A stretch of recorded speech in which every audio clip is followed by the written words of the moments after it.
Glamour দুনিয়া এখন আর ছোট গণ্ডির মধ্যে আবদ্ধ নয়।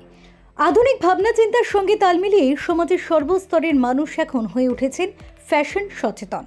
সম্প্রতি শীতের পরশ মাখা হিমেল সন্ধ্যায় কলকাতাবাসী উপহার পেল ফ্যাশন ফেস্ট 2024, যে অনুষ্ঠানের আয়োজক national research and development organization এবং Bong hub. National research and development অর্গানাইজেশনের প্রতিষ্ঠাতা অধ্যক্ষ সোমনাথ ঘোষ জানিয়েছেন, সমাজে পিছিয়ে পড়া মেয়েদের ফ্যাব্রিক সহ অন্যান্য প্রশিক্ষণ, কাঁচা মাল দেওয়ার পর উৎপাদিত পণ্যের বাজার ধরার জন্য বিভিন্ন সময় ফ্যাশন শোয়ের আয়োজন করে এনআরডিও।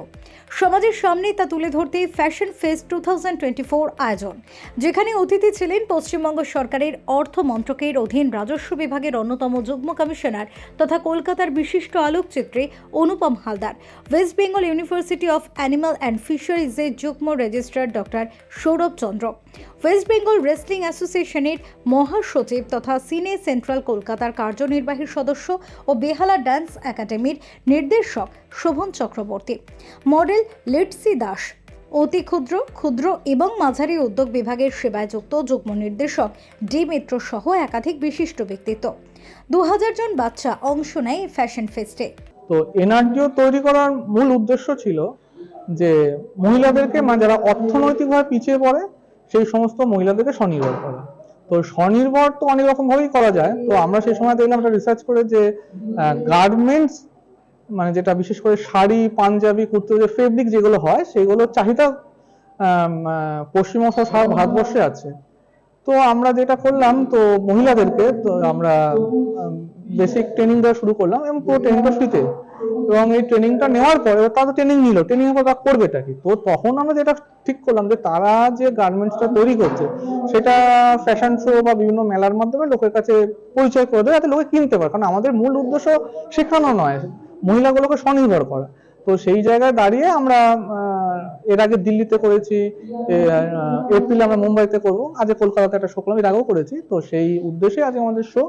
এই শোতে আমাদের মহিলাদের হাতে তৈরি যে পোশাক, শাড়ি, পাঞ্জাবি, আমরা শাড়ি এবং পাঞ্জাবি দুটোই বানাই। তো সেটা আমরা এখানে ডিসপ্লে করেছি।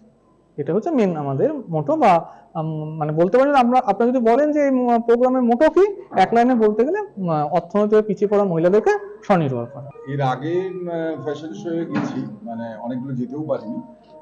এটা একটা বাঙালিয়ানার ছোঁয়া আছে, ফ্যাশন শো শব্দটা মধ্যে কোথায় যেন একটা একটু ইংরেজি ফিলিংস, একটা এনভায়রনমেন্ট থাকে। কিন্তু আজকের ফ্যাশন শোয়ের মধ্যে বাঙালির ফ্যাশন শোয়ের একটা অনুভূতি পাওয়া গেল। কারণ কুর্তা, পাঞ্জাবি এবং শাড়ির যে র্যাম্পে যে মেয়ে এবং ছেলেরা হাঁটলো এত কনফিডেন্সের সঙ্গে, তাদের কনফিডেন্স এবং তাদের লুক, তাদের চাহনি, এটা একটা বেশ অন্যরকম জোশ নিয়ে আসলো। সন্ধ্যাটা বেশ সুন্দর লাগলো। এটা তো আমার তো ভালো লেগেছে বেশ। ফ্যাশন শো তো এটা উদ্যোগটা খুবই ভালো, এবং এমএসএমই যেটা ভারত সরকার যে উদ্যোগ নিয়েছে তাতে কি হবে, অনেক ইয়াং ট্যালেন্ট সামনে আসবেন, এবং সেই ইয়াং ট্যালেন্ট যারা আসবে তারা ভবিষ্যতে আরও ভালো কাজ করবে। এটা এমএসএমইর উদ্যোগ সত্যি খুব ভালো, একটা ভালো উদ্যোগ, এবং এটা গ্রহণযোগ্য সর্বস্তরে। হ্যাঁ, নিশ্চয়ই ফ্যাশন তো ট্রেন্ড অবশ্যই, এবং সেটা যদি একটা আর্নিংয়ের দিক খোলে, হ্যাঁ, সেটা অলওয়েজ ওয়েলকাম। আমি যেটা বক্তব্য যে ফ্যাশন শুধুমাত্র ঘরোয়া আঙ্গিকে না থেকে সেটা যদি একটা রুজি রোজগারের মাধ্যম হয়, খারাপ কি? যার জন্য আমাদের ভারত সরকার এগিয়ে এসছে এমএসএমইর মাধ্যমে, সেটাকে অবশ্যই সাধুবাদ জানানো। Bureau report, channel 10।